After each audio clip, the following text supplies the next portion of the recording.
24 horas. Central.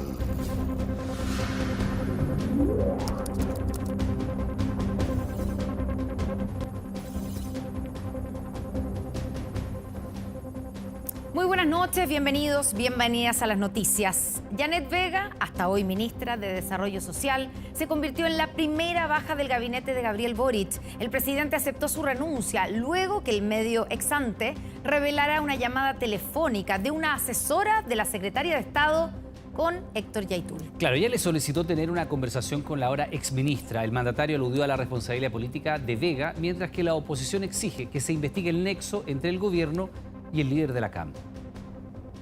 Quiero comunicarles que he tomado la decisión de aceptar la renuncia de la ministra de Desarrollo Social, Janet Vega. Decisión del presidente adoptada tras una grave información que involucró a la ahora ex titular del Ministerio de Desarrollo Social, primera secretaria de Estado que obligadamente debe abandonar el gobierno a poco menos de 6 meses de asumir en el cargo. Un día que comenzó sin complicaciones para ella, así llegó al Palacio de la Moneda y de esta manera participó en una actividad matutina con quien horas más tarde aceptaría su renuncia. Gestos que nada proyectaban lo que ocurriría más tarde, una renuncia que comenzó a gestarse tras esta publicación.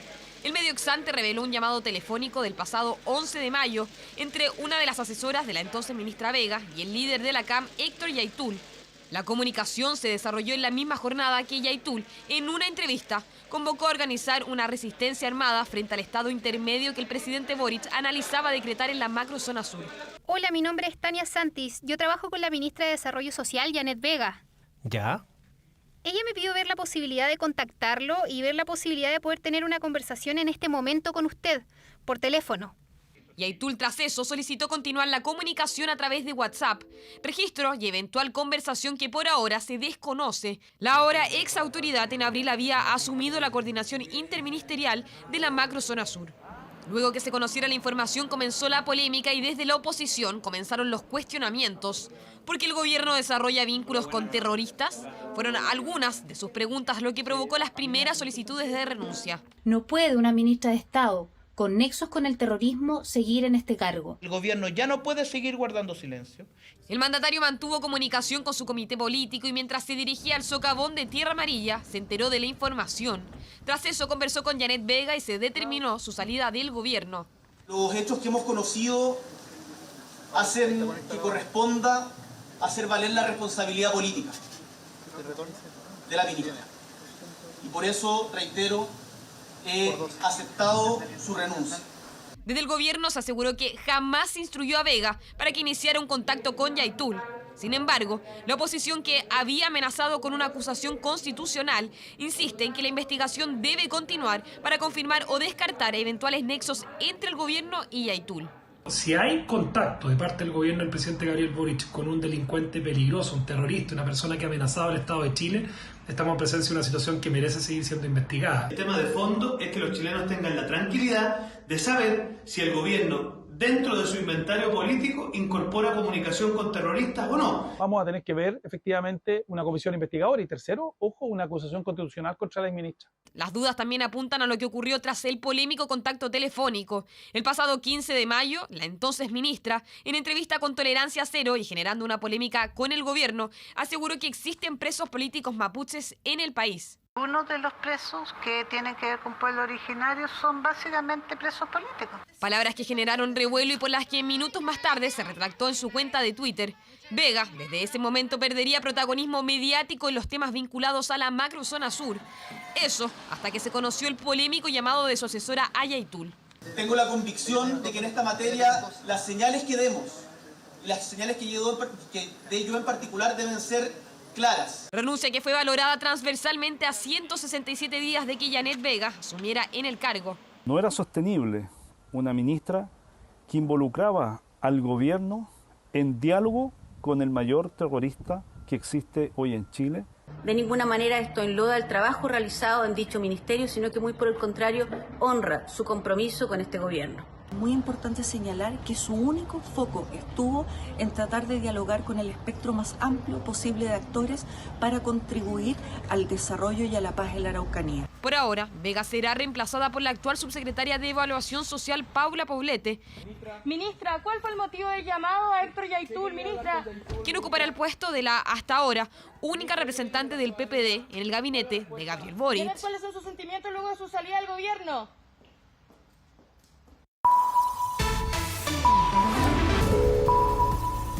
Ahora.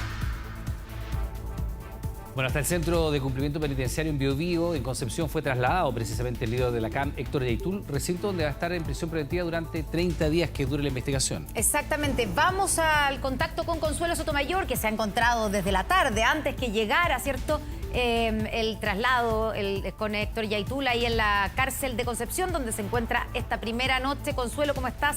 Muy buenas noches. ¿Cómo están? Buenas noches. Así es, a las 20:42 llegó precisamente Héctor Yaitul hasta acá, hasta el complejo penitenciario Biobío, donde cumplirá la prisión preventiva, al menos durante los próximos 30 días que dure la investigación. De acuerdo a lo que ha señalado Carabineros, el comandante Luis Rosas de la Prefectura de Concepción, fue un traslado tranquilo que duró poco menos de 3 horas, un recorrido de cerca de 290 kilómetros.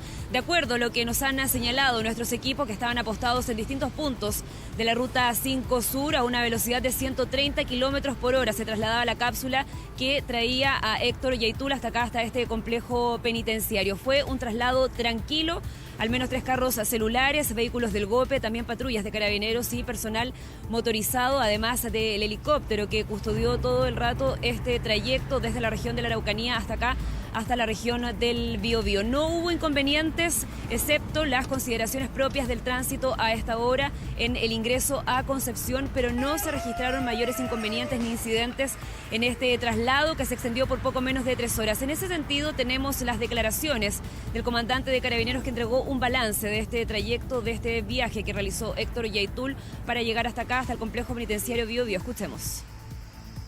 El operativo se realizó en base a prestar la seguridad tanto de la persona que se trasladaba como de las personas que transitaban alrededor de la escolta.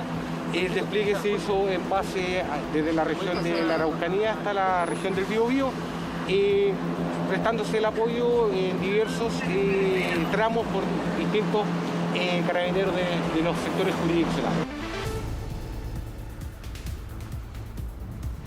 Bien, ahí ustedes escuchaban esas declaraciones, un trayecto tranquilo, sin inconveniente, ya les decíamos, pero existe preocupación, al menos en la región del Biobío, por parte del gobernador regional Rodrigo Díaz, quien precisamente envió una carta al presidente de la Corte Suprema exigiendo el traslado de Héctor Yaitul a la cárcel de alta seguridad de Santiago. ¿Por qué? Por 3 razones fundamentales que él alude en esta misiva, principalmente ante eventuales movilizaciones e incidentes que pudiesen generarse a las afueras de este recinto penitenciario por la presencia de Héctor Yaitul. Asegura que esto ya ha ocurrido en otras oportunidades, es por eso que lo fundamenta en su carta, además de la sobrepoblación penal que existe en este complejo y también por la ubicación donde está emplazada esta cárcel, que está en uno de los accesos a Concepción, en la zona urbana. Son los temores en frente a la seguridad y a lo que se pueda generar dentro de los próximos días a raíz de la presencia de Héctor Yaitul en este complejo penitenciario. De acuerdo también a lo que ha señalado Carabineros, hay ya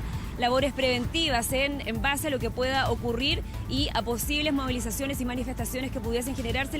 ¿Qué les parece si revisamos lo que dijo el gobernador Rodrigo Díaz respecto a esta carta pidiendo el traslado de Héctor Yaitul a la cárcel de alta seguridad de Santiago? Escuchemos. La posibilidad de tener protestas o tener algún hecho o alguna alteración del orden público es poner en riesgo a la gente de nuestra región. Y fíjense que ya hemos tenido demasiados problemas. La prudencia indica que esta persona debiera estar en otro lugar. Y yo creo que ese otro lugar debería ser la cárcel de alta seguridad de la región metropolitana. Bien, en la petición del gobernador regional, una petición que ya había hecho días anteriores ante la posibilidad que fuera trasladado, como se cumplió hasta acá, hasta este complejo penitenciario. Pero fíjense ustedes que en horas de esta tarde se registraron nuevos hechos de violencia en la región de la Araucanía, en el sector rural de Chanco, en Lumaco, donde una comunidad estaba explotando un predio particular. fueron intimidados, amenazados por un grupo de desconocidos, por un grupo de encapuchados que quemaron 4 maquinarias forestales, 2 camiones y 4 camionetas. No se registraron incidentes, pero sí dejaron un panfleto alusivo a la coordinadora Arauco Malleco. En ese sentido tenemos declaraciones también con más detalles. ¿Qué les parece si pasamos a revisarlas? Encapuchados y portando armas de fuego larga y corta, ingresan a esta faena forestal y proceden a intimidar a los trabajadores. Los obligan a retirarse del lugar sin antes efectuar varios disparos al aire. Posteriormente, ingresan por el predio y proceden a aplicar algún tipo de acelerante a diversa maquinaria y vehículos forestales para seguidamente quemarlos. Bien, es lo que está ocurriendo en este momento a las afueras de este complejo penitenciario. Está todo en calma en este momento, no llegaron grupos de apoyo, pero sí se mantiene personal de carabineros a las afueras de este recinto, personal que se va a mantener de forma constante, por supuesto, ante eventuales incidentes, que es lo que ha ocurrido en otras oportunidades cuando Héctor Yaitul ha estado al interior de este recinto penitenciario. Vamos a estar muy atentos al desarrollo y a lo que ocurra dentro de las próximas horas y, por supuesto, contándoles todos los detalles en nuestros próximos informativos. Bien, Consuelo, quedamos contactados. Muchas gracias, buenas noches. Buenas noches. Bueno, y la justicia decidió dejar en prisión preventiva al líder de la CAM, Héctor Yaitul. Claro, tras la audiencia de formalización en su contra por 5 delitos asociados al robo de madera, usurpación y ley de seguridad del Estado. Vamos a hacer una solicitud. Primero llamar a quemar el mundo. Procedieron a sustraer. Fueron casi 6 horas de audiencia donde la Fiscalía expuso el trabajo de los últimos 2 años. Videos, audios y escritos que confluyen directamente contra Héctor Yaitul Carrillanca. El líder de la CAM fue imputado por 5 delitos que apuntan al robo de madera, usurpación violenta y atentado a la autoridad. El señor Yaitul fue condenado en alguna oportunidad por una infracción a la ley de seguridad del Estado. Pero la imputación concreta en ese caso, o la acción que el imputado realizaba junto con otras personas, era arrojar piedras. Y ahora hemos visto 2 videos donde queda claro de que ya no se trata de piedras, se trata de armas de fuego y que tiene además un alto poder de fuego. Y en consecuencia solicitamos que la cautelar que se decreta en este caso sea la privación de libertad del imputado. Nadie puede ser privado de libertad si no de conformidad a la ley.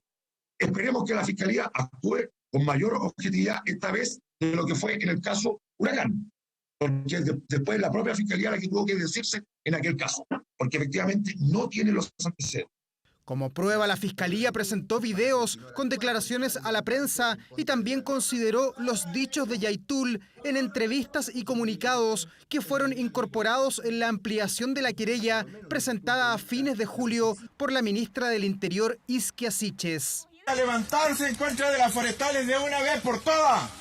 Hacer un levantamiento político y militar del pueblo nación mapuche en contra de las forestales. Él no es cualquier persona. Él, al hablar de esa manera, al sostener este discurso, repetirlo, refrendarlo reiteradamente, logra precisamente entonces que se vayan produciendo esos ataques. Héctor Yaitul se veía tranquilo escuchando los argumentos de la Fiscalía, mientras en las afueras del cuartel de la PDI, comunidades mapuche entregaron su apoyo al ahora imputado líder de la CAM. Aseguran que todo es un montaje. Es un dolor, es un sentimiento muy tremendo. Vamos a defenderlo hasta las últimas consecuencias. Todo esto es un montaje que están haciendo. Está siendo perseguido uno de los grandes dirigentes de los últimos años, uno de los grandes líderes que ha tenido el pueblo mapuche. Es una señal que hay una persecución contra un pueblo.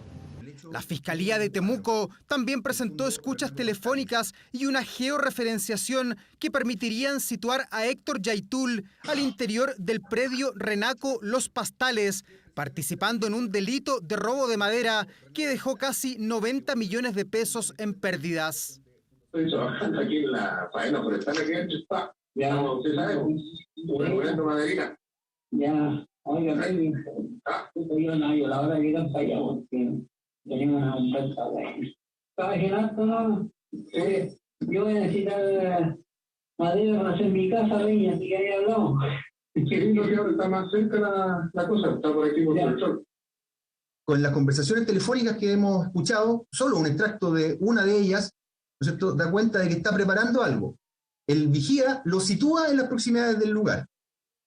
Después de ocurridos estos hechos, además, la organización de la que él es vocero lo reivindica como una acción de esa misma organización. Estamos en presencia de un conflicto político que se pretende endosarle la responsabilidad al Poder Judicial para que se pronuncie justo en la previa, como se dice popularmente, de este evento institucional del 4 de septiembre, donde uno de los temas centrales más neurálgicos y que probablemente estén sumando votos para lado y lado, es precisamente en la previa, la captura de Héctor Yaitul.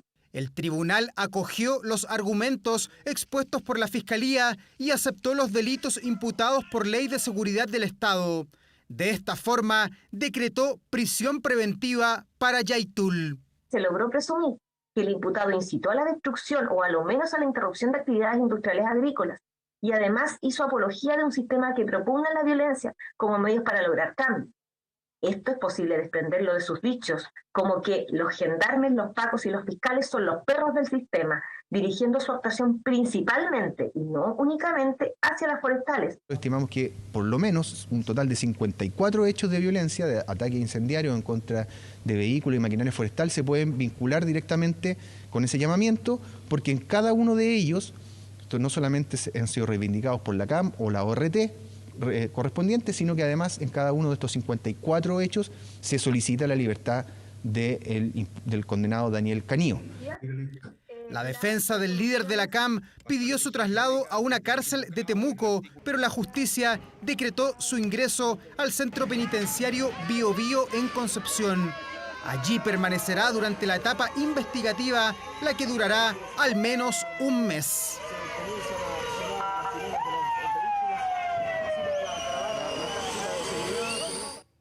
Bueno, y fíjese en estos registros, porque son solamente algunas de las imágenes que se vieron anoche en la macrozona sur, precisamente después de la detención del líder de la CAM. El subsecretario Manuel Monsalve aseguró que se tomarán todas las medidas necesarias para garantizar la seguridad en la zona. Al conductor de este camión en Mulchen lo intimidaron, le quitaron su máquina, después la quemaron. Otros conductores alcanzaron a ser advertidos. ¿Qué hacemos nosotros? No avanzan, nada. Nada. Ya. Nada, si se pueden dar vuelta por la orilla.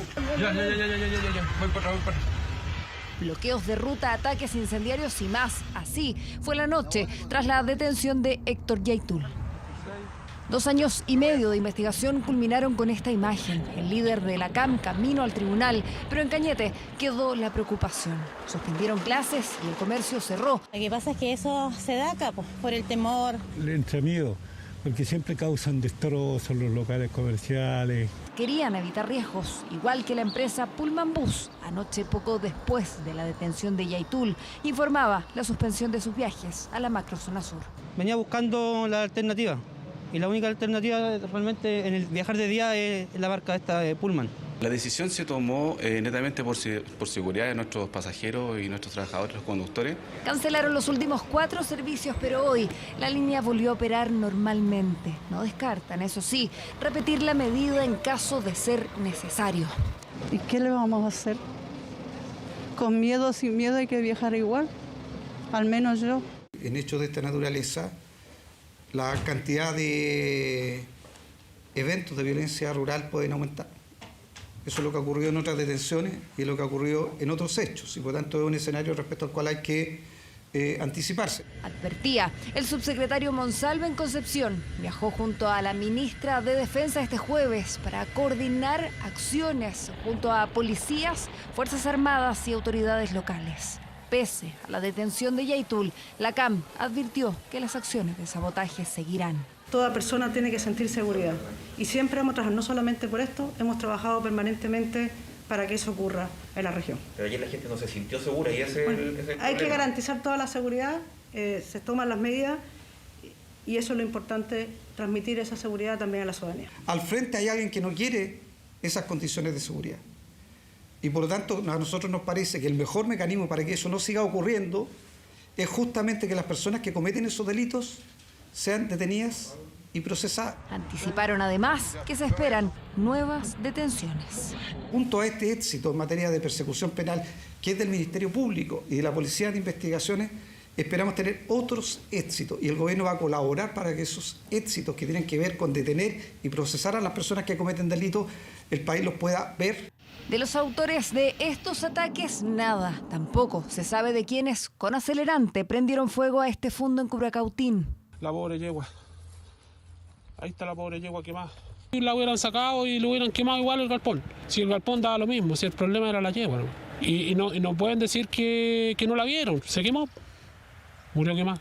Según indicaron desde el gobierno, se reforzará el despliegue de policías y fuerzas armadas en la macrozona sur. Descartaron más contingente, pero sí habrá cambios en la estrategia. Vamos a salvaguardar de todas maneras la vida humana, esa es la prioridad, el transporte de bienes y servicios, todo lo que sea infraestructura de servicio y también todo lo que es área productiva.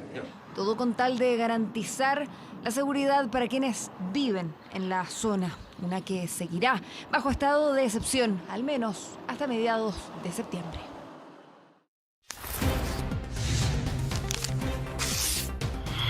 Camino al plebiscito.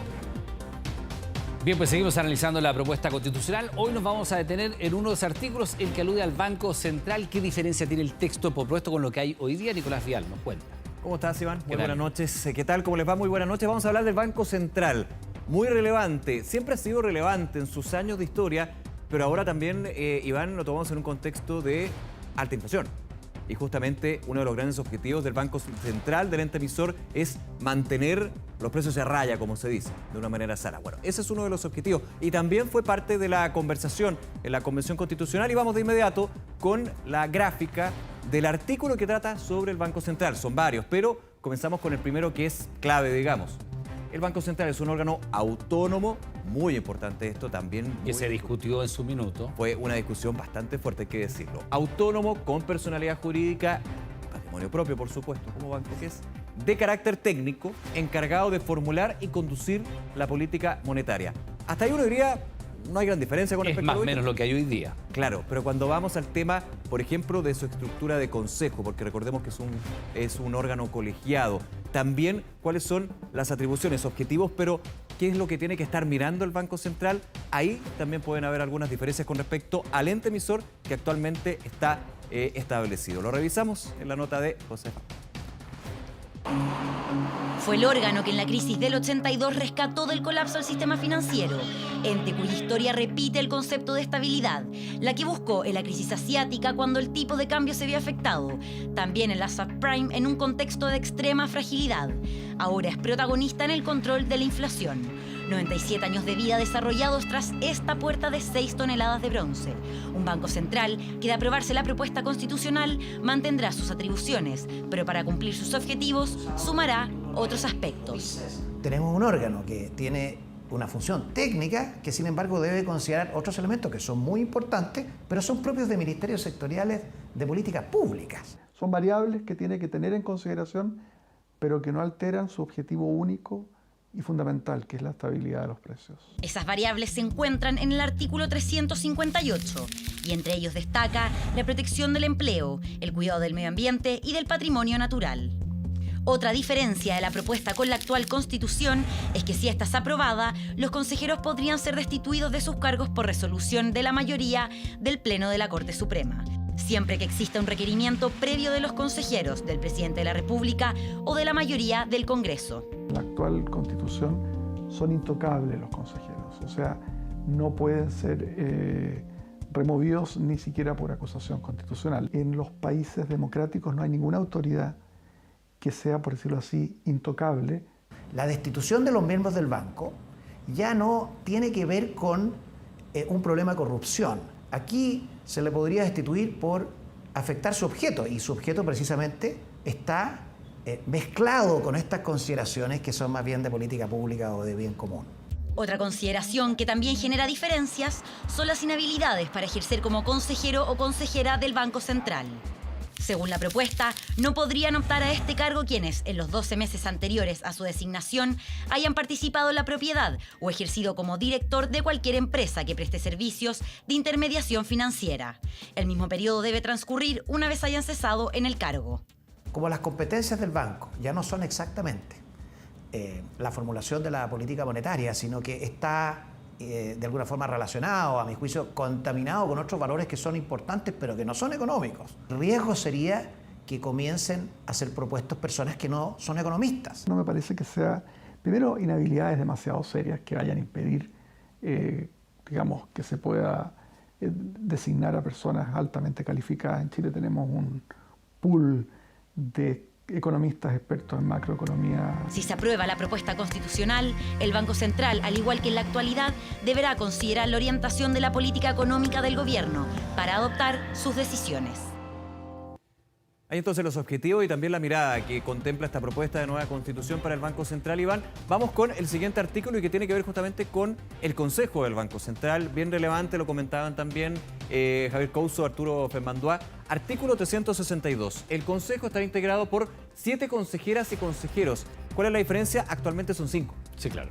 4 más el presidente o la presidenta en este caso, que actualmente es Rosana Costa. Se establece que serían 7. Ahí por el voto dirimente hay un tema bien relevante. Y estos consejeros o consejeras designados por la presidenta o el presidente de la República con el acuerdo del Congreso de Diputadas y Diputados y la Cámara de las Regiones en sesión conjuntas. Es decir, el completo del Poder Legislativo, podríamos decir, que se plantea en la propuesta, a diferencia de hoy, que los nombres los propone el mandatario y tienen que ser ratificados por el Senado. Por el Senado solamente. Ahí está, sería con la Cámara también del Congreso de las Diputadas y Diputados. Justamente. Y como todas las noches hay que queremos recordarles que 24 Horas puso a su disposición el audiolibro de la propuesta de nueva Constitución. Una narración del texto para que usted lo escuche en las distintas plataformas, donde quiera y cuando quiera. Nos despedimos con esta invitación entonces del audiolibro, Iván, y también con la alianza, claro, entre Fact Check de la Universidad Católica y 24horas.cl, camino al plebiscito en estos 10 días que quedan para llegar informados. Y para no caer en la desinformación, revisamos esta cápsula. Nicolás, como siempre, muchas gracias. Muy buenas noches, que esté bien. Para evitar la desinformación. Si sospechas de una información, no compartas y busca corroborarla primero. Toda la ciudadanía, al igual que los medios de comunicación, son clave para combatir la desinformación y cuidar nuestra democracia. Facultad de Comunicaciones, UC y 24 Horas. Ya volvemos con 24 Horas Central. Estamos de vuelta en las noticias para contarles que la investigación previa realizada por la Congregación Jesuita por las denuncias contra el sacerdote Felipe Berríos determinó que los hechos son verosímiles y que corresponden a actos de significación sexual de distinta relevancia. Los antecedentes serán analizados en el Vaticano. Hace casi 3 meses, el sacerdote Felipe Berríos se autodenunció en la justicia ordinaria para colaborar en la investigación en su contra por supuestos actos de connotación sexual. Quiero que se me investigue al igual que cualquier ciudadano de este país y para ello y en vista que la denunciante no ha recurrido a la justicia, hoy ingresé un escrito ante el Ministerio Público solicitando que se inicie una investigación. Felipe Berríos ya había sido suspendido del ejercicio público del sacerdocio luego que la Compañía de Jesús acogiera la denuncia de una mujer adulta por hechos presuntamente ocurridos cuando era una adolescente. Llegan los hechos a la Compañía de Jesús, la Compañía de Jesús considera que efectivamente pueden ser verosímiles, y plantea que tienen que ser revisados los antecedentes enviados. La congregación jesuita informó este jueves que la abogada laica designada para efectuar la investigación previa determinó que los hechos denunciados corresponden a actos de significación sexual de distinta relevancia. Tras una acuciosa investigación que contó con la declaración de más de 40 testigos, la instructora ha determinado la verosimilitud de actos de significación sexual de distinta relevancia que habrían afectado a 7 mujeres jóvenes y adolescentes. Se investigan supuestas tocaciones y traspasos de límite en el ejercicio del sacerdocio entre los años 1993 y 2009. Y este provincial vio los antecedentes y dice, bueno, esto amerita, y va al provincial general de los jesuitas y de ahí al dicasterio correspondiente en Roma para poder ver que continúa. El reconocido sacerdote de 65 años criticó públicamente los casos de abuso en la Iglesia Católica, pero hoy es blanco de una investigación por comportamiento inadecuado. ¿Qué pasaría o qué podría pasar si le descubrimos algo al cura Berrío? Cuando me fui a África, habían dicho que me arranqué con plata, que tenía un hijo. Hoy día ser célibe es un signo de sospecha. La gente dice, debe tener algo escondido. Nadie nos cree. A través de una declaración pública, Felipe Berríos comprometió su colaboración en la investigación y aseguró que espera un juicio justo y transparente.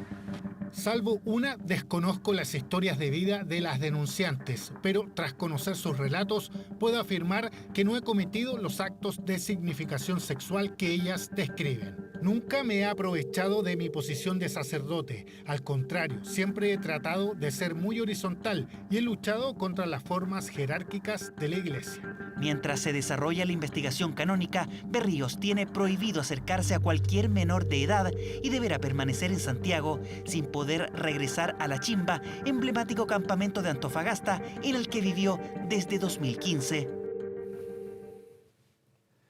Nisman se suicidó. Espero que Luciani no haga algo así. Bueno, es una frase polémica del presidente argentino Alberto Fernández, donde compara a dos fiscales que han visto causas relacionadas con la vicepresidenta Cristina Fernández. Palabras que desataron indignación en su país. Mire. Estoy absolutamente convencido de que es un error judicial estrepitoso. En esta causa Cristina Kirchner no tiene nada que ver, no tengo ninguna duda. Yo no robé, Entonces, yo no robé, yo no robé. Tampoco. Le quería preguntar algo con respecto a esos días asiago, ¿no? ¿Cuál de todos? Son parte de las declaraciones del presidente argentino Alberto Fernández. En una entrevista con el canal Todo Noticias, el mandatario se refirió por primera vez al juicio que enfrenta la vicepresidenta Cristina Fernández y soltó una verdadera bomba. Lo que le pasó a Nisman es que se suicidó. Hasta acá no se probó otra cosa. Yo espero que no haga algo así el fiscal Luciani. Una frase que nos lleva a 2015, cuando el fiscal Alberto Nisman investigaba a la presidenta argentina Cristina Fernández, acusándola de traición a la patria por presunto apoyo para encubrir a los responsables del ataque a la AMIA ocurrido en 1994. Sin embargo, todo cambió poco antes de que el fiscal testificara frente al Congreso. Lamentablemente ha fallecido el fiscal Nisman. Puedo confirmar que fue por un disparo de arma de fuego. El fallecimiento, no puedo confirmar mayores y ulteriores detalles que los voy a saber en los próximos días.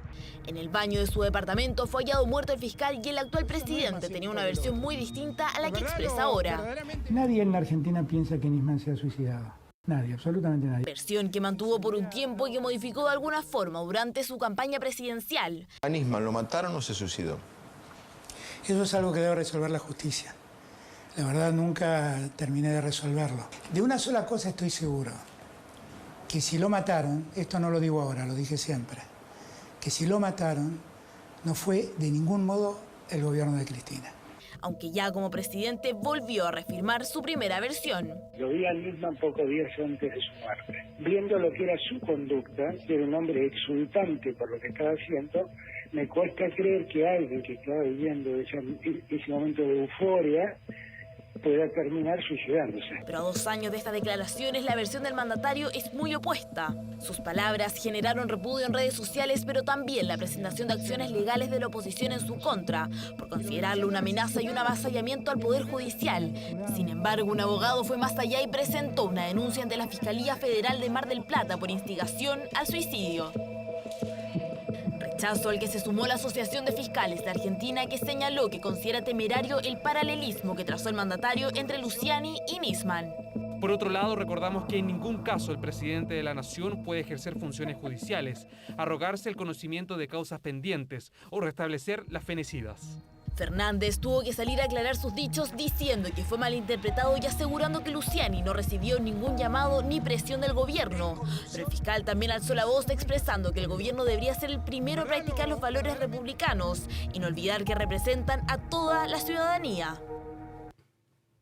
De vuelta en nuestro país con los ojos puestos en el 18. Ahorrar es el principal objetivo de los chilenos para estas fiestas patrias y hay buenas noticias, Sí, Iván. una buena noticia. Fíjate, Bien. las empresas frigoríficas de la carne aseguraron que los precios no deberían subir.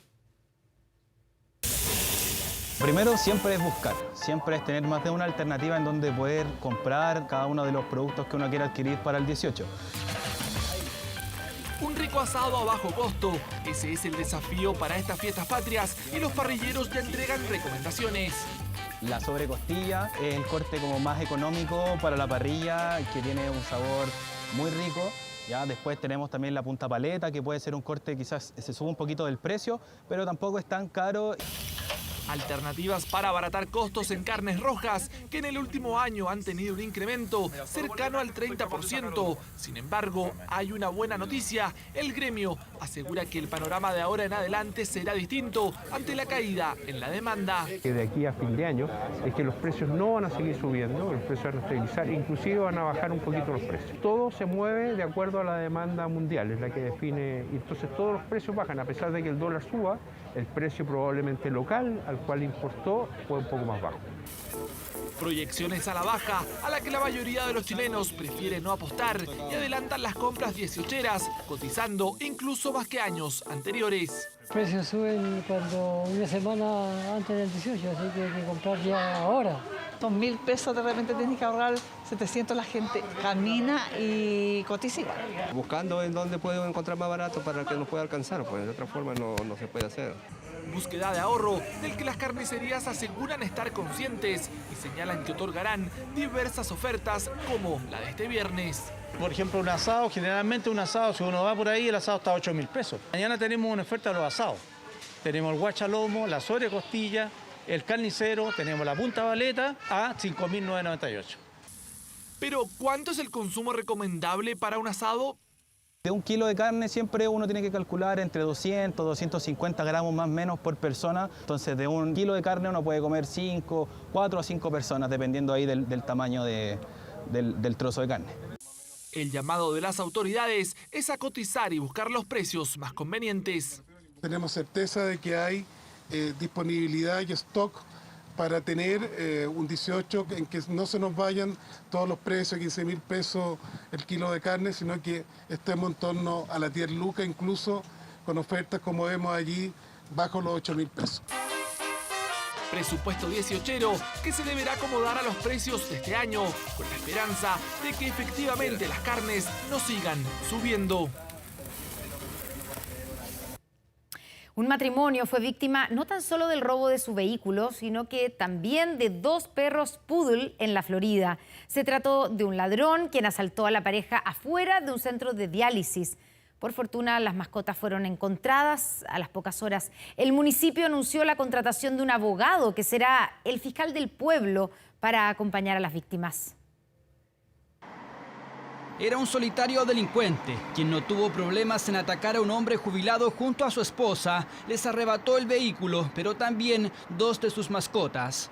Veo que un gallo allá abre la puerta y con un cuchillo, pero te lo meto así, la pesca, y le va a hacer así. Tengo una impotencia y una rabia y un desamparo, jefe. Los perritos como ladran harto y como no lo conocían, le tienen que haber ladrado, entonces le tienen que haber molestado. Entonces por eso los tiene que haber botado abajo, porque los 2 son chiquititos, pero ladran. Este matrimonio salía de un centro de diálisis en la Florida. Cuando sufrieron el robo, iban con sus poodles, pero solo uno bajó del vehículo, los otros quedaron con el delincuente. Tenían temor por el destino de sus mascotas, que finalmente fueron encontradas en la calle. La Perlita, que es más grande, ella, donde vio una puerta abierta, se bajó. Y estos 2 quedaron atrás. Ay, tristeza, me quería poner a llorar. Atroz, porque ellos son nuestros niños. El vehículo, en tanto, todavía no aparece. El delincuente le habría sacado el GPS para dificultar su búsqueda. Un sistema que por normativa deberían tener los vehículos asegurados desde 2019, de acuerdo a la denominada ley antiportonazos, pero que según denuncia la gobernación no se estarían entregando. El director del CERNAC nos ha informado que la totalidad de empresas investigadas no cumple con la normativa de la ley antiportonazos. Es inaceptable e indignante que empresas ganen plata eludiendo la ley y además poniendo en riesgo la vida de las personas. Mediante un comunicado, la Asociación de Aseguradores detalló que sí están distribuyendo los GPS y que llevan más de 50.000 dispositivos entregados.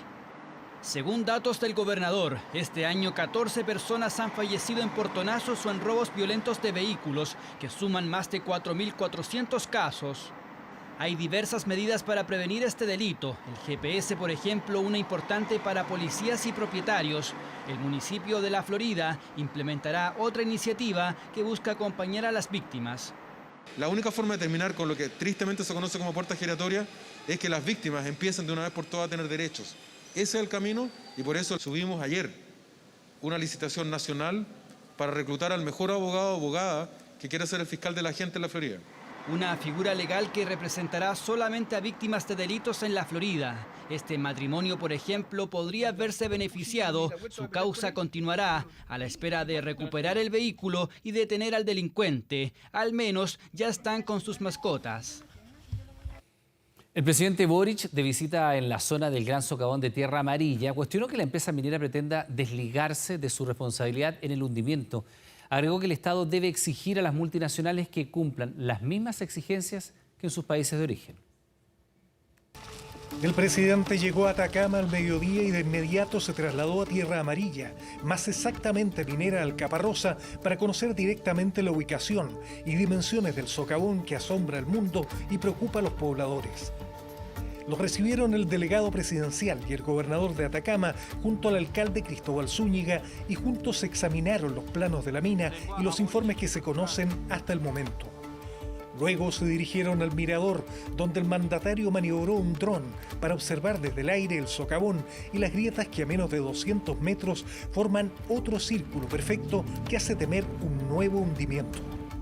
Preocupa además la filtración del acuífero del río Copiapó, que se estima en 350 litros por segundo, cuestión que las autoridades de la empresa presentes en el lugar manifestaron poder resolver en breve. Señalaron además que la actividad minera por sí sola no explicaría la formación del socavón. Uno de esos estudios que es muy importante, que tiene que ver con la geofísica del lugar, muestra que este socavón tiene un origen que es multicausal. Presidente, impresionado por la visita. Muy impactante, pero vamos a conversar después porque vamos a recoger más antecedentes ahora en la municipalidad, vamos a ver los últimos estudios que tenemos. Pero vamos a poner, quiero que sepan de inmediato que vamos a poner todos los recursos a disposición para que la comunidad de Tierra Amarilla pueda estar tranquila. Ya aquí en la zona se ha declarado prácticamente una alerta, una emergencia por parte de la gobernación local y se espera que el presidente pudiera decretar ahora, después de su visita, una zona de catástrofe para mejor enfrentar todas las emergencias producidas por este gigantesco hundimiento. Fue recién pasadas las 4 de la tarde que el presidente entregó su conclusión sobre lo observado en Tierra Amarilla y las responsabilidades que corresponden al Estado y a las empresas sobre este tipo de fenómenos. Nos han planteado también el abandono que han tenido habiendo tanta riqueza alrededor. Lo que ven son relaves, lo que ven son justamente socavones, lo que ven es una comuna con índices de pobreza mayores al promedio nacional. ¿A dónde se va esa riqueza? El Estado tiene que hacer más y las empresas también tienen que hacer más. A empresas extranjeras les debemos exigir el mismo estándar que tendrían en sus propios países. Gabriel Boric terminó asegurando que pondrá de inmediato a disposición de Tierra Amarilla todos los recursos que sean necesarios para dar tranquilidad a la población. El alcalde de Tierra Amarilla agradeció los anuncios y aclaró que no fue necesario decretar estado de catástrofe para aportar recursos que resuelvan la emergencia. Bueno, estamos muy contentos de la visita del presidente a nuestra comuna. Pudo ver en terreno lo que sucedió con el socavón, la distancia que existe hoy día con las viviendas, la preocupación en la comunidad. ¿Decretó el estado de catástrofe en definitiva? No decretó estado de catástrofe, no hizo un anuncio de ese tipo. Lo que hay de momento es una alerta temprana preventiva y al parecer con aquello ya podemos disponer de los fondos para hacer el estudio preliminar, para saber qué es lo que pasa debajo de la grieta. El primer mandatario visitó luego un conjunto habitacional en construcción en Copiapó y se reunió con autoridades locales para tratar otros temas que preocupan a la región, como el deterioro ambiental que afecta a numerosas escuelas públicas y que impide ejercer la función educativa con normalidad. Alerta existe en Europa, ya que por primera vez la central nuclear más grande del continente fue desconectada de la red eléctrica de Ucrania. Estamos hablando de Zaporilla, ¿no? Un hecho que aumenta la inquietud por un posible accidente nuclear. Cada minuto que pasan los militares rusos en la planta nuclear es un riesgo de un desastre de radiación mundial. Estas fueron las palabras del presidente de Ucrania después de que por primera vez la central nuclear de Zaporilla fuera desconectada de la red eléctrica de su país. Se trata de la planta más grande de Europa con 6 reactores y que sufrió esta desconexión temporal producto de los daños causados por un incendio en una de las líneas de transmisión. Desde Kiev acusan que Rusia mantiene la planta como rehén, almacenan armas y lanzan ataques a su alrededor, mientras que desde Moscú acusan a Ucrania de disparar contra la central nuclear. El mundo debe entender qué amenaza es esta. Si los generadores diésel no se hubieran encendido, la automatización y el personal de nuestra estación no hubieran reaccionado después del apagón. Entonces ya nos hubiéramos visto obligados a superar las consecuencias del accidente de radiación. 6 reactores que hay en esa central, 4 están apagados, 2 están operativos. Y ese es el riesgo, por esos 2 que están operativos, pero eso, que están funcionando con un sistema de energía de reemplazo, solamente para poder operar en caso de una emergencia. Una planta nuclear que ha sido el centro de la inquietud mundial, ya que fue ocupada por las fuerzas rusas en los primeros días de guerra, aunque sigue siendo operada por trabajadores ucranianos. De hecho, la desconexión se produce justo cuando ha habido una creciente preocupación internacional por los bombardeos en la zona. Incluso los habitantes de algunos países de Europa ya han comprado pastillas de yodo para combatir una eventual contaminación nuclear. Miren, una planta nuclear nunca debería ser una zona activa de guerra, y hemos dicho que Rusia debe aceptar desmilitarizar la zona alrededor de la planta y permitir que la Agencia de Energía Atómica Internacional visite lo antes posible para verificar la seguridad de los sistemas. Esto es algo que se sostuvo durante la conversación. Crisis que dejó una zona de Ucrania sin electricidad por algunas horas, pero que preocupa al planeta entero, que quiere evitar a toda costa una catástrofe mayor. La alta comisionada de Naciones Unidas para Derechos Humanos, Michelle Bachelet, afirmó que recibió presiones por la publicación del informe sobre su polémica visita a China, un hecho que se conoce pocos días antes de que la exmandataria deje su cargo.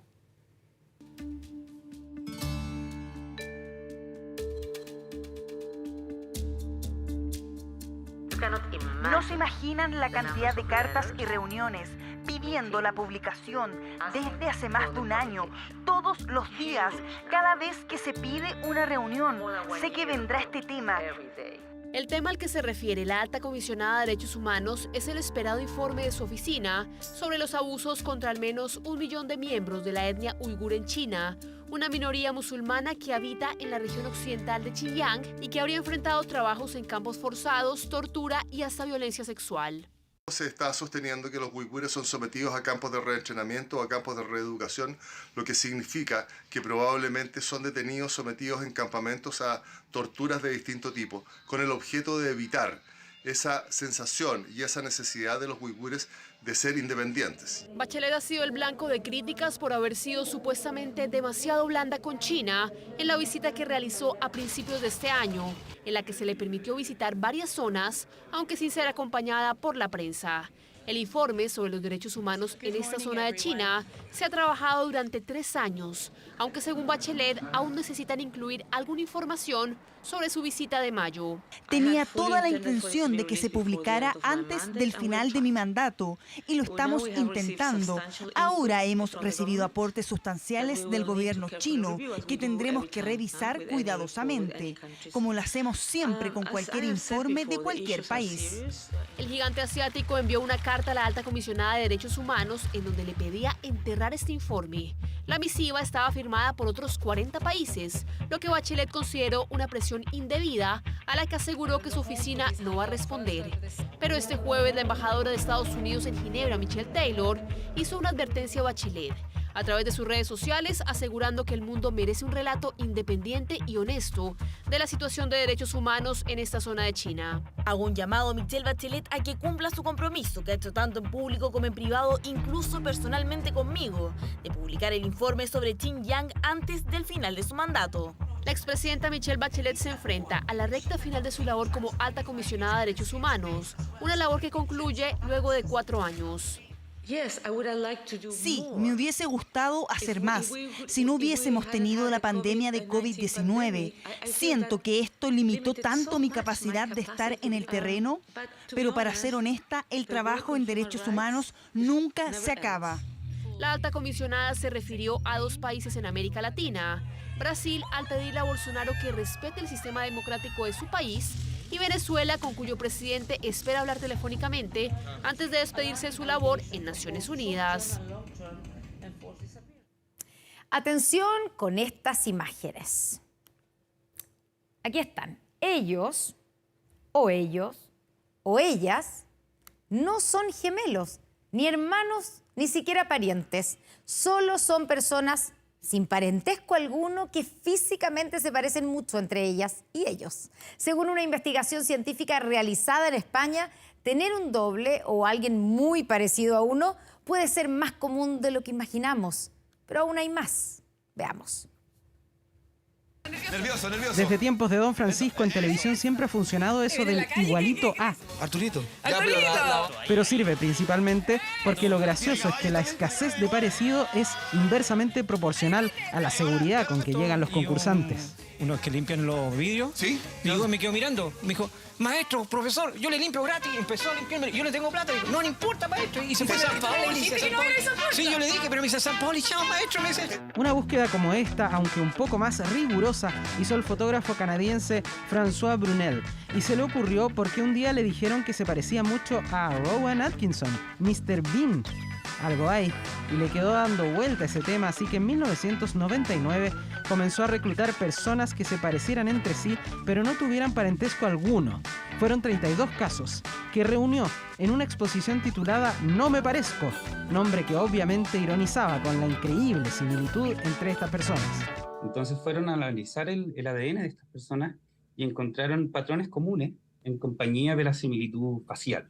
Lo hizo en España un equipo del Instituto de Investigación contra la Leucemia Josep Carreras, que estudió estos mismos dobles, por llamarles así, llegando a un gran descubrimiento, y es que cuando tú analizas personas que se parecen, vas a encontrar variantes genéticas que están mostrando los mismos patrones. Similitudes en la formación de las facciones del rostro, aunque en muchos casos además en peso, altura y hasta rasgos de su carácter, algo que en la Cámara Baja de Estados Unidos mucho tiempo tuvo de cabeza a los legisladores que confundían permanentemente a sus ya fallecidos colegas, John Lewis y Elijah Cummings. Tengo un amigo que iba caminando por París y de pronto vio a su doble, vio a alguien igual a él, y los dos se quedaron mirando y los dos quedaron impactados. Nos cuenta el actor Rodrigo Muñoz, quien en todo caso vive en carne propia esto de un parecido notable. En su caso, nada menos que con la mamá de Albert Einstein, lo que también provocó cientos de reacciones en redes sociales. Fue un amigo actor, Rodrigo Bastidas, que estaba en un museo en Viena y vio la foto de la mamá de Einstein y quedó paralizado. Le sacó una foto y me la mandó. Cuando la veo tan parecida, me perturba. Similitud que en términos genéticos Muñoz no descarta con el propio Einstein, por el lado creativo al menos. Es increíble. Ahora, la verdad es que lo único que nos parecemos a Einstein es que los dos somos disléxicos.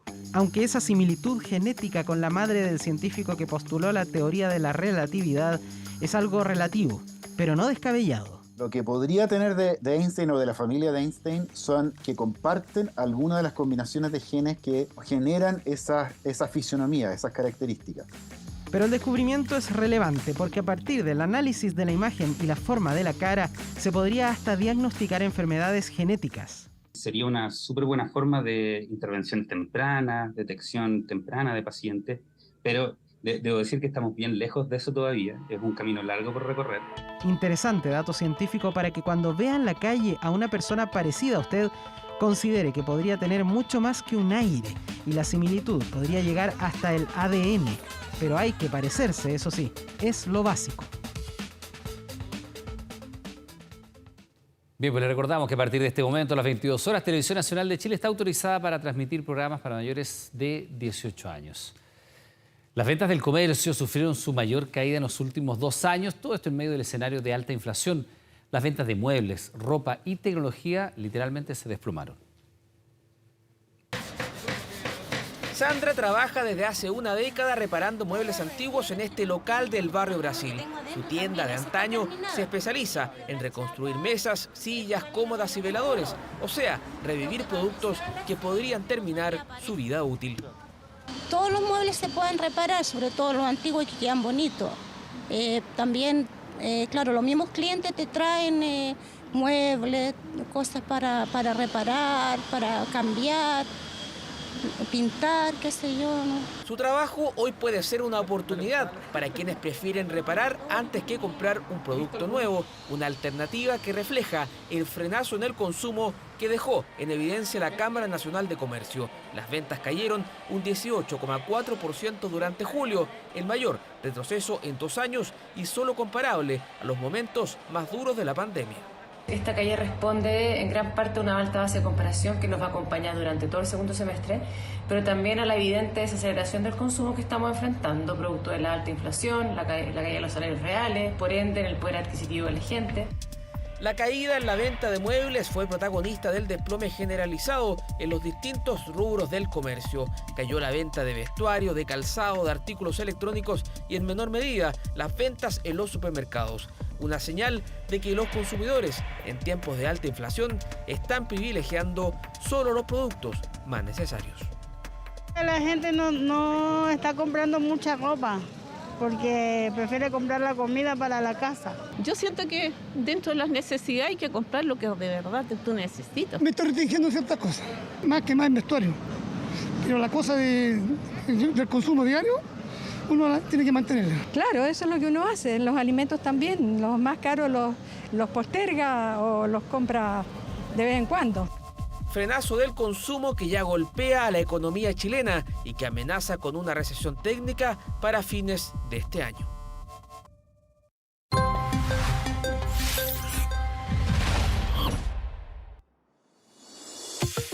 En Texas, Estados Unidos, y a causa de la sequía que afecta al río Paluxy, quedaron al descubierto huellas de dinosaurios terópodos de hace 113 millones de años. De eso y más nos cuenta hoy Pascal Fuentes en Lo que se sabe. ¿Cómo estás, Pascal? Bien, gracias, Connie. Buenas noches a todos. Nuevamente los dinosaurios nos sorprenden. O sea, lamentablemente nos sorprenden de una mala manera porque esto está asociado a la sequía. Sí. Lamentablemente con las altas temperaturas se ha ido secando además ese río en Texas y tal como vemos en las imágenes quedaron al descubierto estas huellas bastante grandes. No son como las huellas que se vieron en Jurassic Park de un gran Tyrannosaurus, pero sí corresponden a un dinosaurio terópodo. Esto pasó en el Parque Nacional de la ciudad de Glen Rose y las marcas muestran en detalle las garras de las huellas con forma de tridente, ¿no? Que correspondían a la familia de dinosaurios carnívoros como los alosaurios, los tiranosaurios, como lo decíamos, y los raptores. En este mismo parque ya se podían apreciar otras huellas de acrontosaurios. Te dirá cuáles son esos. Una especie más pequeña que un tiranosaurio. Pero para continuar con nuestro bloque, es que sí, ahí hay una relación con la relación entre las zapatillas, porque uno dice, ¿qué tan grandes son? Pero son enormes. Sí, son muy grandes. El pie de esa persona se veía muy chiquitito. O quizá era muy chiquito. La persona. Sí. Bueno, pero volvamos a la Tierra. Incluso vamos más allá de la Tierra, porque vamos a ir nuevamente fuera del planeta y junto a nuestro nuevo compañero de aventuras, James Webb. James Webb, sí. Porque sigue entregando sorprendentes imágenes del universo y esta vez fue el turno del gigante de nuestro sistema solar, Júpiter. Fue capturado con la cámara infrarroja, luz que es invisible al ojo humano, por lo que la luz fue transferida al espectro visible. Y para hacer eso, además, aplicaron varios filtros de colores. Como ves aquí, un Júpiter como nunca se ha visto, de distintos colores. Precioso, y antes que se me escape, antes que se dé vuelta y se vea esa mancha que tú ves ahí blanca, es la gran mancha roja. Uno la ve blanca porque está en estas vistas, se refleja muchísima luz solar. Pero, ¿qué es la mancha? Bueno, es una tormenta, un remolino que podría existir hace más de 300 años y lo suficientemente grande para englobar 2 veces el diámetro de la Tierra. Wow.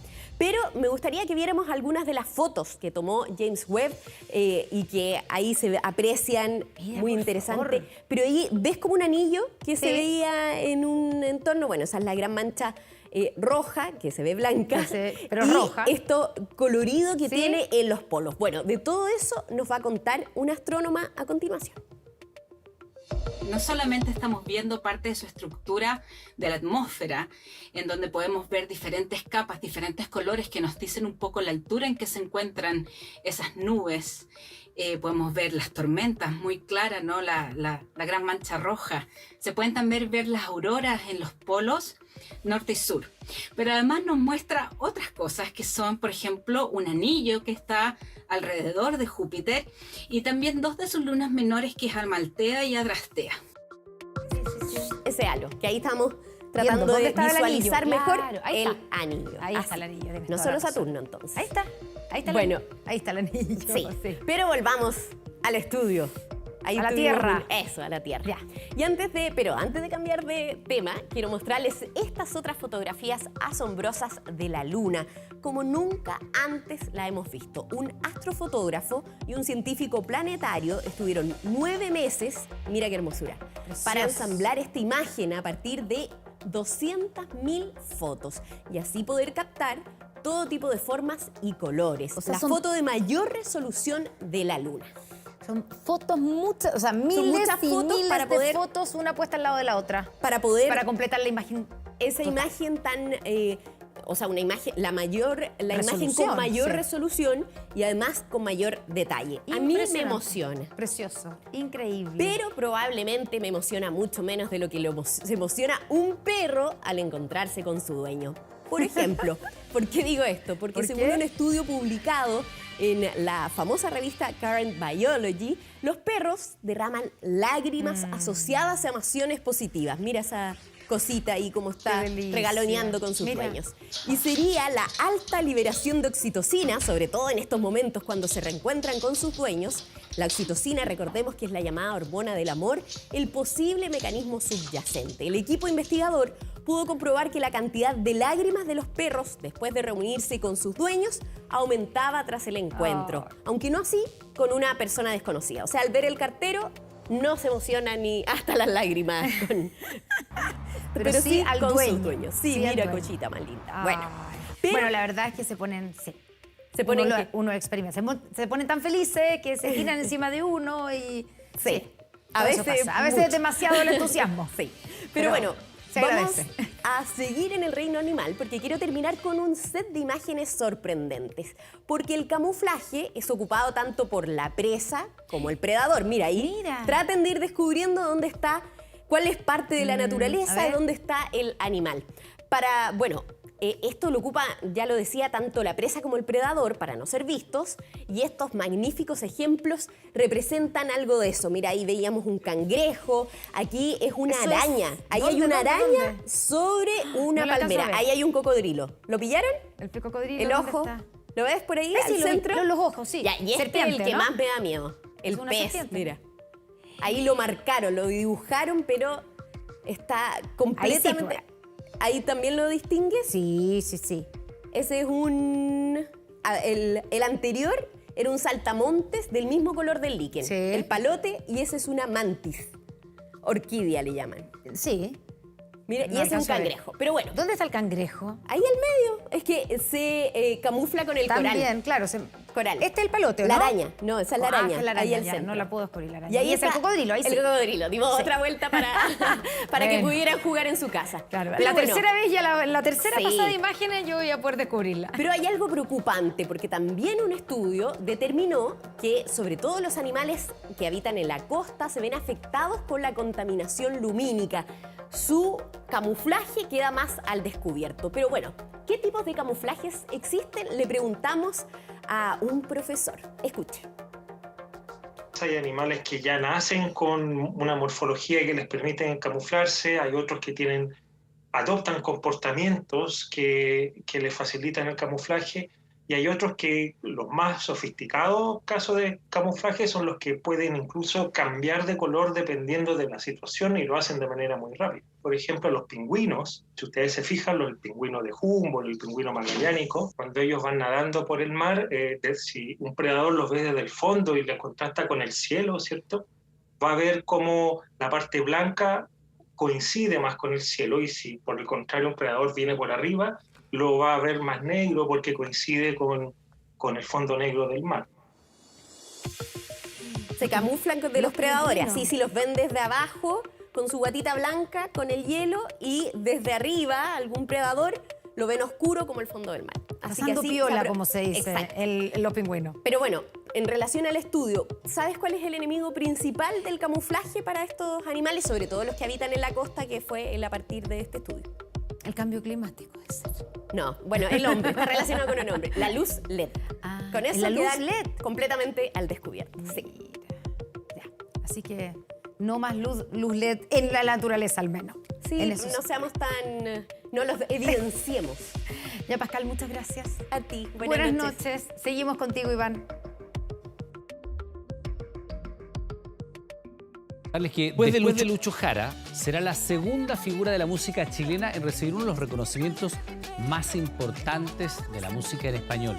Miriam Hernández ganó el premio a la excelencia musical de los Grammy Latinos, que distingue a un artista con más de 40 años de trayectoria. ¿Quieres que te ame de nuevo? No puedo. Por más de 30 años ha sido la principal baladista latina. Nosotros la tenemos en nuestra cultura popular desde comienzos de los años 80.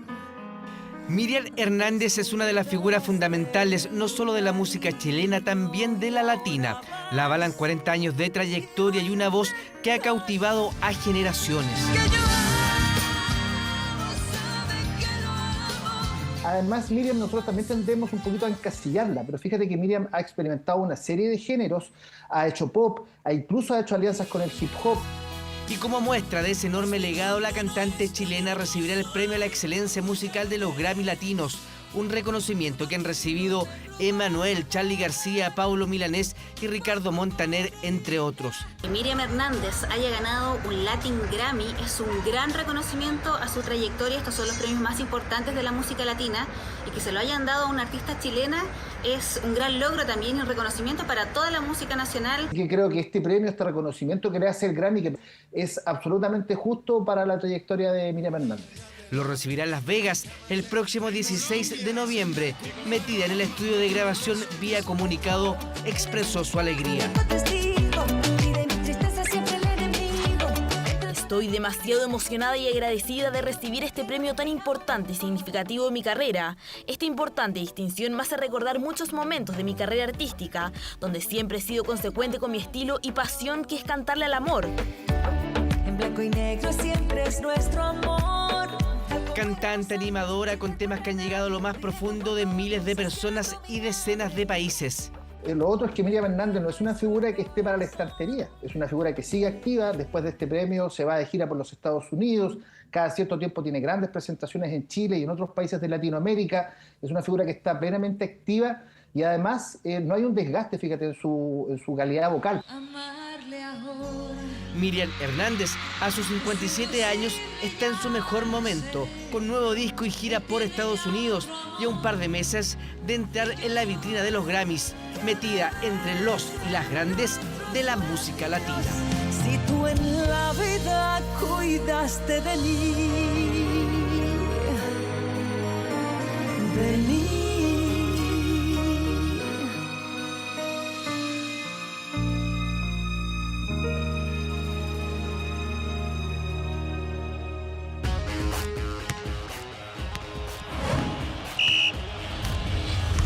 ...24 horas Deportes. ¿Cómo están? Buenas noches. Incertidumbre respecto al futuro de Claudio Bravo, el portero chileno del Real Betis, 39 años de edad, que Manuel Pellegrini no contaba con él para esta temporada 2022-2023, en algún momento incluso señalando que, claro, partía como titular. El tema es que el conflicto del fair play financiero que hoy afecta al Real Betis tiene al chileno ahí, en la nebulosa, todavía no firmando su contrato con el cuadro andaluz. La prensa española ya especula una posibilidad de partida, de hecho, con equipos interesados en contar con el portero chileno y que sí podrían contratarlo y donde podría jugar para esta temporada. Vemos detalles a continuación, mira. Y Y segundo, permítame, se está hablando mucho de la posible salida de Claudio Bravo. No sé si se valora esta opción o no. Claudio, tal como William Carvalho, Luis Enrique, están considerados en el plantel. Manuel Pellegrini no esconde su incomodidad. 5 de sus figuras aún no pueden ser inscritas y ya se habla de la partida de, por ejemplo, Claudio Bravo.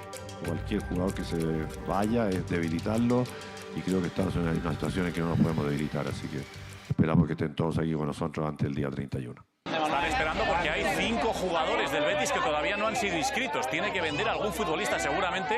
Entre ellos están Joaquín o Claudio Bravo o Guardado, el mexicano, que seguramente acaben inscritos, pero posiblemente tengan que vender a algún futbolista el equipo verde y blanco. La situación es compleja para el cuadro de Pellegrini en España. Hablan que Betis podrá inscribir a 3 jugadores. Uno sería el refuerzo Luis Enrique y los otros 2 cupos se lo pelearían Joaquín, Andrés Guardado, William José y el chileno Claudio Bravo. Son situaciones que ojalá no se produjeran, pero por distintos motivos se producen. Y hay que estar, por supuesto, tratando de buscar por ambos lados cuál es la solución. Por un lado del club de tener la capacidad de hacerlo y los jugadores que mentalmente no se demotiven. No lo sé. ¿El club qué dice? Nada, tenemos que esperar un poco. ¿Os esperabais esto o no? Un poco más, ¿no? Ya estamos esperando, pero un poco más.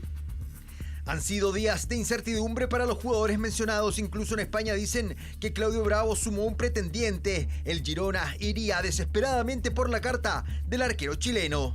Es un tema netamente económico y los que son más caros por distintos motivos, que había que comprar el pase, son en mayor cantidad de dinero el poderlos incluir. Así que lo está viendo el club y estamos tratando de hacerlo de la mejor manera posible de acuerdo a la disponibilidad de recursos que tiene el club. Claudio Bravo sigue entrenando como si nada pasara. Habla con Pellegrini. Ambos chilenos quieren quedarse juntos a lo menos una temporada más en el Betis. Y ojalá que se pueda quedar con el Real Betis, que es uno de los 4 equipos que tiene campaña perfecta. Claro, está recién empezando, ¿no? 2 fechas, 2 victorias para el Real Betis de Manuel Pellegrini. Vamos a otro tema. Mira, después de 36 años, los argentinos volvieron a ver la camiseta con la que Diego Armando Maradona jugó la final y logró el título de campeón en la Copa del Mundo de México 86. Una leyenda del fútbol alemán donó esta camiseta que será exhibida en un museo.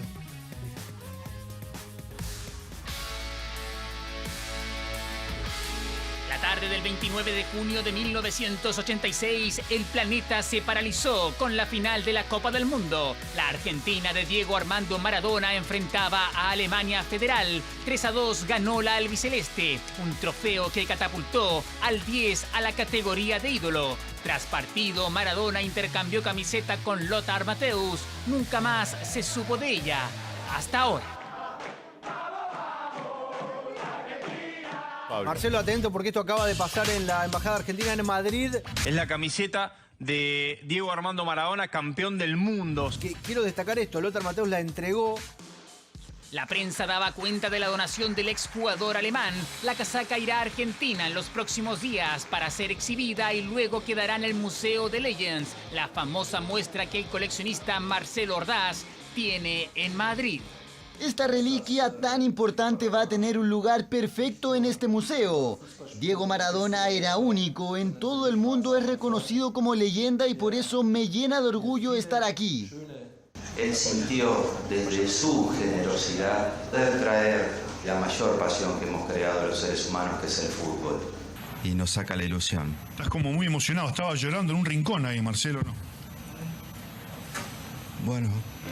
Devastado, así quedó Marcelo Ordaz hace unos meses tras no poder adjudicarse la camiseta que usó Maradona cuando protagonizó la mano de Dios ante Inglaterra. Fue subastada por $9,3 millones, más de 8.300 millones de pesos chilenos. Por eso, los argentinos valoran tanto el gesto del germano, que prefirió no ganar dinero, pero sí el corazón de ellos, que tienen de regreso a uno de sus objetos más preciados.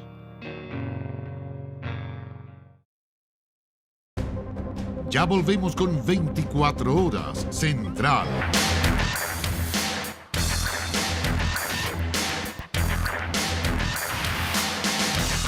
Vivimos la previa del clásico universitario.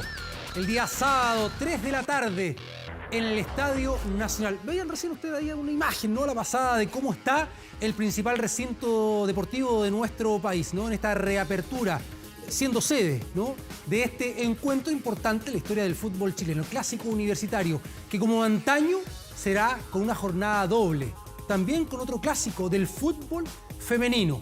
En este caso, los varones con la U, que quiere salir de posiciones incómodas, ¿no? A 3 puntos del descenso, aferrándose a su joven figura, Darío Osorio, el futbolista de 18 años de edad. Se vive de esta manera la U frente a Universidad Católica.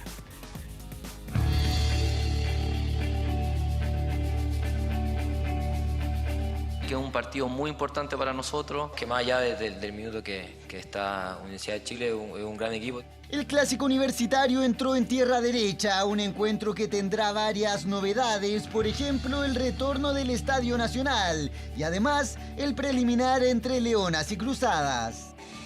Claramente para nosotras es una alegría jugar de preliminar.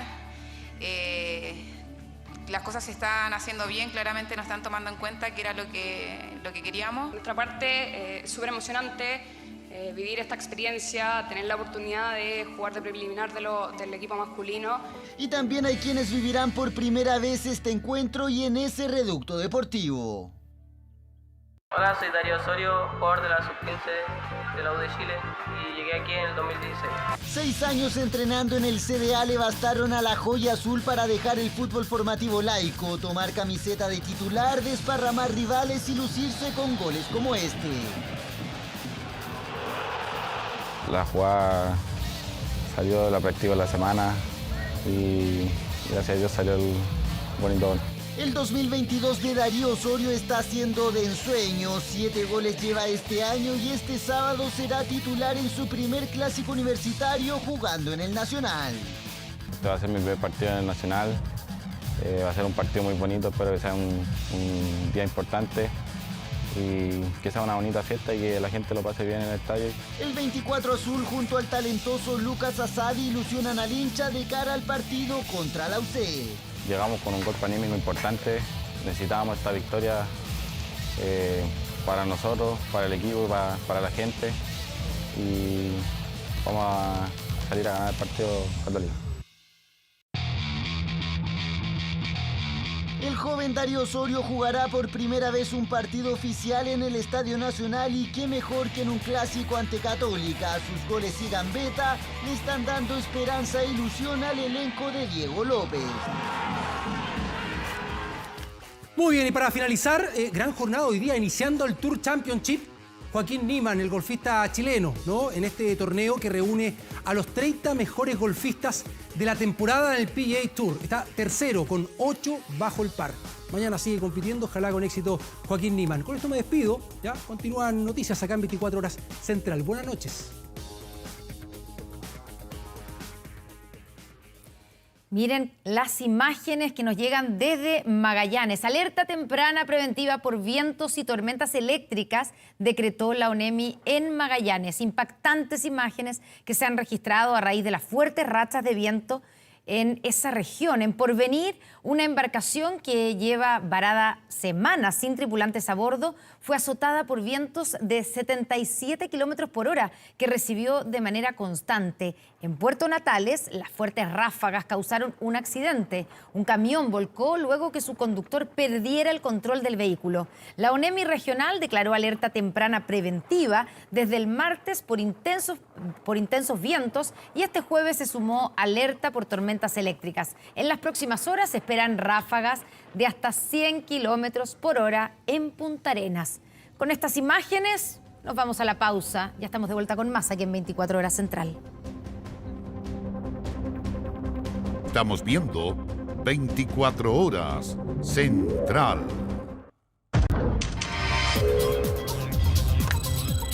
...24horas.cl 24 horas con la Facultad de Comunicaciones de la Universidad Católica, mediante su equipo de factchecking.cl, están constantemente verificando la veracidad de las posturas de la prueba y el rechazo. La invitación es a que revises en nuestro portal de noticias la selección de verificaciones para distinguir lo que es información real de la falsa. Siempre en nuestro portal 24horas.cl. Terminan aquí las noticias, pero los jueves son de Carlos Pinto, pues, lógico. y en TVN. Así es que ahora viene un nuevo capítulo del Día Menos Pensado y en Canal 24 Horas, vía pública. Que lo disfruten, que descansen. Buenas noches. Buenas noches.